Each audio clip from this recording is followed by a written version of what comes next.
Si vous n'êtes pas capable d'être cruel, vous êtes forcément la victime de ceux qui le sont.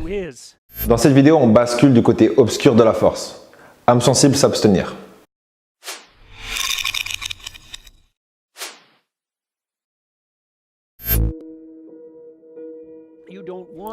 Vous ne voulez pas une description factuelle de toutes les contractions musculaires. Vous voulez qu'ils distillent leur expérience à l'essentiel. L'essentiel qui est ce qui est important dans cette expérience. Et ce qui est important dans cette expérience est grossièrement ce que vous allez pouvoir en tirer pour changer votre façon de voir le monde et d'agir dans le monde. Et c'est de l'information qui a de la valeur. Donc ils peuvent vous raconter une histoire épouvantable. Et ça peut avoir de la valeur. Parce que ça vous dira comment ne pas voir le monde. Comment ne pas voir le monde et comment ne pas agir dans le monde. Ou ils peuvent vous raconter des histoires positives et vous en tirer des bénéfices dans les deux cas.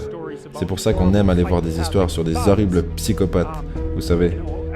Et normalement, nous apprenons à ne pas être comme eux. Même s'il y a des avantages additionnels là-dedans. Vous savez, vous êtes peut-être... Certaines personnes disent que quelqu'un qui est incapable d'être cruel est un être qui a une plus grande moralité que quelqu'un qui est capable d'être cruel. Et je dirais, et c'est ce que disait Carl Jung, que c'est erroné. Et c'est dangereusement erroné. Si vous n'êtes pas capable d'être cruel, vous êtes forcément une victime de ceux qu'ils sont. Et du coup, une des raisons pour lesquelles les gens vont voir des films avec des anti-héros et des méchants, c'est parce qu'il y a une partie d'eux qui pleure pour fusionner avec le monstre qui dort en eux. Ce qui leur donne la force de caractère et du respect de soi. Parce qu'il est impossible de se respecter avant de savoir sortir les dents. Et si vous savez sortir les dents et réaliser que vous êtes en quelque sorte dangereux, ou même sérieusement dangereux, ensuite, vous serez plus disposé à vous traiter avec respect et demander aux gens qui vous entourent de faire de même. Mais ça ne veut pas dire qu'être cruel est une meilleure chose que de ne pas être cruel. Ce que ça veut dire, c'est que d'être capable d'être cruel, mais de ne pas l'être, est une meilleure chose que de ne pas être capable d'être cruel. Parce que dans le premier cas, vous n'êtes rien d'autre que faible et naïf. Et dans le deuxième cas, vous êtes dangereux. Mais vous avez ça sous contrôle. Et vous savez, beaucoup d'arts martiaux se concentrent exactement sur ce point, comme partie intégrante de leur philosophie et de leur entraînement. C'est... Nous t'entraînons pas pour que tu te battes. Nous t'entraînons pour que tu deviennes paisible et éveillé, et que tu évites les combats. Mais s'il arrive que tu doives te battre... Et encore une fois, la philosophie est que si vous êtes compétent en combat,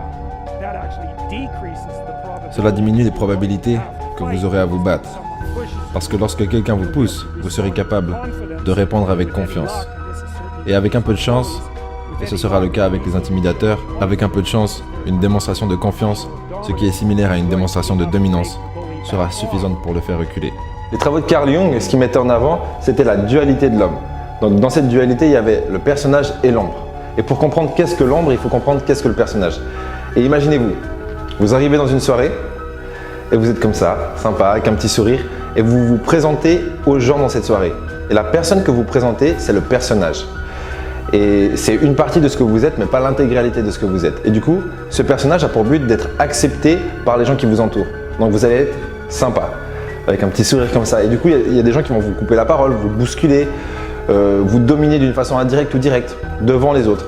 Et vous n'allez pas forcément réagir parce que votre besoin primaire à ce moment-là, c'est le besoin d'acceptation.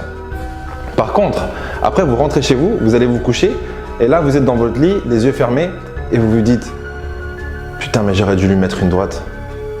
Et quand il m'a dit ça, et il y a plein de pensées entre guillemets violentes qui apparaissent et c'est une manifestation de votre ombre. Et si elle se manifeste à ce moment-là, c'est parce qu'elle n'a pas pu se manifester au moment adéquat, donc dans cette soirée. Et ce besoin d'acceptation en fait nous porte préjudice parce qu'il nous empêche d'être réellement qui on est dans l'intégralité de ce qu'on est, avec cette forme de dualité. Donc ce côté personnage et cette ombre qui vous donne cet avantage en termes d'énergie et d'énergie d'agressivité qui vous permet aussi de vous défendre et de mettre des limites pour vous-même. Parce qu'en fin de compte, quand il n'y a pas de limites, les gens sophistiqués généralement respecteront vos limites, même s'il n'y en a pas. Du coup, ils vous respecteront tout court. Mais les gens qui n'ont pas cette sophistication vont pousser et vous marcher dessus jusqu'à ce que vous mettiez des limites.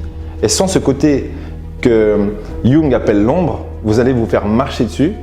Et l'idée vraiment, c'est de fusionner votre personnage avec votre ombre pour être un être complet et pour devenir entre guillemets cet homme alpha. Et du coup, la force que vous développez dans votre côté monstrueux est en réalité la meilleure garantie pour la paix. Et c'est pour une de ces raisons que Carl Jung pensait qu'il était nécessaire que les gens fusionnent avec leur ombre. Et il disait que c'était quelque chose de terriblement difficile à tenter pour les gens, parce que l'ombre humaine, c'est ce qui représente toutes ces choses à propos de vous-même que vous ne voulez pas réaliser. Ces choses atteignent les bas-fonds des enfers. Et ce qu'il voulait dire par ça, c'est qu'à travers une analyse de votre propre ombre, que vous pouvez arriver à comprendre pourquoi les gens sont capables, et vous également, des atrocités qui caractérisent, disons, le XXe siècle par exemple. Et sans cette compréhension, il n'y a aucune possibilité de garder ça sous contrôle. Quand vous étudiez l'Allemagne nazie par exemple, ou quand vous étudiez l'Union soviétique, particulièrement sous Staline, et que vous vous demandez à quoi ressemblent les auteurs de ces actes, oublions les victimes, parlons uniquement des auteurs des atrocités. La réponse est, ils sont juste comme vous. Et si vous ne le savez pas, ça veut juste dire que vous ne connaissez rien sur les gens, y compris vous-même. Et ça veut également dire que vous devez découvrir pourquoi ils sont comme vous. Et croyez-moi, ce n'est pas tâche facile. Donc c'est suffisant pour traumatiser les gens, et c'est en partie pour cela qu'ils n'en font rien. C'est aussi pour cela que le chemin vers l'illumination et la sagesse est rarement emprunté.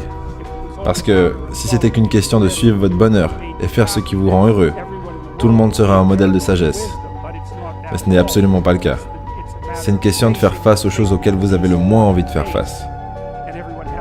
Et tout le monde connaît. Il y a cette vieille histoire avec le roi Arthur, où les chevaliers cherchaient le Saint Graal. Ce qui en soi est la tasse dans laquelle le Christ a bu au dernier dîner, ou la tasse dans laquelle le sang qui jaillissait lorsqu'il a été crucifié a été versé. Les histoires varient, mais en soi, c'est un objet saint.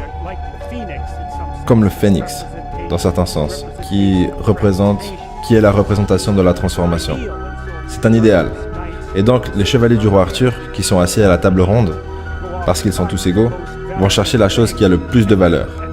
Et où est-ce que tu cherches la chose la plus précieuse quand tu ne sais pas où elle se trouve? Chacun des chevaliers regarde en direction de la forêt qui entoure le château et entre dans la forêt à l'endroit qui est le plus obscur pour lui. Et c'est une bonne chose à comprendre, parce que la passerelle qui mène à la sagesse et la passerelle qui mène au développement de la personnalité, ce qui est exactement la même chose, se trouve précisément de l'autre côté du portail que vous ne voulez pas escalader.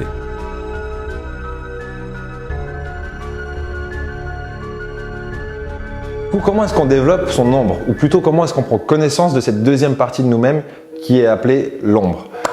C'est pas si simple que ça. Parce que globalement, on pourrait en parler pendant 3 mois. C'est un sujet qui est assez complexe en soi. Mais ce que je peux vous dire, c'est que c'est globalement un travail de réalisation. La première chose à réaliser, donnons un exemple concret. Vous enfermez une dizaine de personnes dans une pièce pendant une semaine. Et au bout de 2-3 jours, sans nourriture et sans eau, vous mettez une petite bouteille d'eau. Donc tout le monde ne va pas pouvoir boire et certaines personnes vont mourir. Donc vous mettez votre bouteille d'eau. Qu'est-ce qui va se passer? Est-ce que les gens sont civilisés et sophistiqués? Probablement pas. Et ça dévoile une partie de l'être humain que beaucoup ignorent dû au confort qu'on a obtenu de nos jours. Mais de l'ignorer nous prive en fait de cet atout supplémentaire. Et juste d'en prendre conscience, ça ne veut pas dire que vous allez devenir un barbare, mais juste de savoir que dans le fond dort un barbare, au fond de vous dort un barbare, ça vous donne un atout concret pour avoir ce soupçon d'assertivité dans tout ce que vous faites. Et la raison à cela est assez technique. C'est également une présupposition de Carl Jung. Donc, il y a de nombreuses choses en ce qui vous concerne qui sont sous-développées. Et beaucoup de ces choses sont là parce que vous avez évité de les regarder, parce que vous ne voulez pas les voir. Et il y a donc des parties de vous que vous avez évité de développer. Parce que c'est difficile pour vous de développer ces parties. Et c'est donc par nécessité conceptuelle que ce dont vous avez le plus besoin se trouve là où vous ne voulez pas regarder. Parce que c'est là que vous l'avez gardé. Et c'est pour cela qu'il y a un élément idiosyncrasique à cela pour chacun. Votre endroit particulier pour votre illumination et votre terreur ne se trouve pas au même endroit que le vôtre, à part dans le fait qu'ils sont pour vous deux un endroit d'illumination et de terreur. Donc ils sont équivalents à un niveau d'analyse et différents à un autre niveau d'analyse. Une des choses que l'homme fait depuis toujours est chasser les prédateurs. Et je suspecte que les hommes, seul Dieu sait depuis combien de temps en arrière, qui étaient particulièrement bons à ça, était récompensé avec l'attention des femmes. Et pourquoi pas? Donc, c'est profondément ancré en nous. Cette idée de faire face à l'inconnu et libérer la femme. Donc cette idée, c'est une idée masculine en grande partie. Je pourrais parler du mythe central de la femme et je le ferai. L'idée est que si vous êtes ce type de personne qui peut faire face à l'inconnu et au terrifiant, vous êtes aussi probablement, si vous vous êtes développé en tant que cette personne, vous vous êtes aussi donc développé en la personne que les autres trouvent attirante. Je parlais du concept du gentil garçon contre le connard avec un ami que je citerai pas. D'ailleurs, je sais pas s'il aimerait que je le cite, du coup je vais pas le citer. On parlait justement de ces gentils garçons versus connards. Et lui, il tombait plus dans la catégorie gentil garçon. Et je trouve que je fais partie de cette catégorie aussi, entre parenthèses. Sauf que il était un peu énervé contre ces connards parce que ces connards avaient les filles que lui voulait avoir. Et il y avait une forme d'injustice à ce niveau-là. Si vous êtes un gentil garçon ou que vous vous reconnaissez en tant que gentil garçon, je pense que ça va vous parler parce que vous êtes gentil, attentionné, vous serez prêt à cuisiner, faire tout ce qu'elle veut, mais elle veut rien de tout ça. Elle préfère aller se faire maltraiter entre guillemets par un connard. Et vous comprenez pas? En réalité, il faut faire la distinction entre connard et un homme complet. Parce que peut-être qu'il y a des connards, mais si les femmes sont attirées par ces connards, c'est pas pour leur côté connard. C'est parce qu'ils ont fusionné leur personnage avec leur ombre. Et que vous êtes uniquement dans votre personnage et que du coup, vous n'êtes pas authentique. En fait, vous n'êtes pas gentil. Vous n'êtes pas simplement gentil. Vous manquez d'authenticité. Et fusionnez votre personnage avec votre ombre, réalisez que vous êtes un monstre. Vous êtes un monstre. Et il n'y a rien de mal à ça. Quand vous réalisez ça et que vous fusionnez ces deux parties de vous, la partie sophistiquée avec la partie primitive, vous n'allez pas devenir un connard, mais vous allez attirer les filles que vous voulez attirer. C'est la première chose. Mais sur une deuxième note, ce que j'aimerais dire, c'est ne courez pas après les femmes. C'est le meilleur moyen pour avoir ni femme ni succès. Justement, courez après votre succès et vous aurez les femmes et le succès. Et vous savez, c'est pour cela que Jung croyait que dans l'ombre se trouvait l'anima. Cette figure féminine, et son idée était que, comme, vous savez, quand vous regardez un film, il y a toujours ce mâle bêta.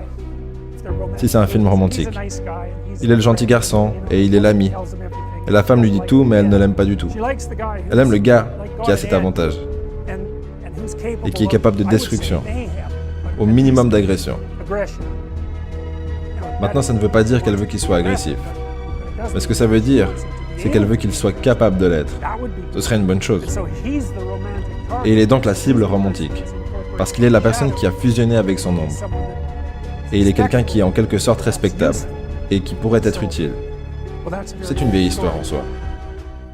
Regardez-moi droit dans les yeux, regardez-moi. J'ai vu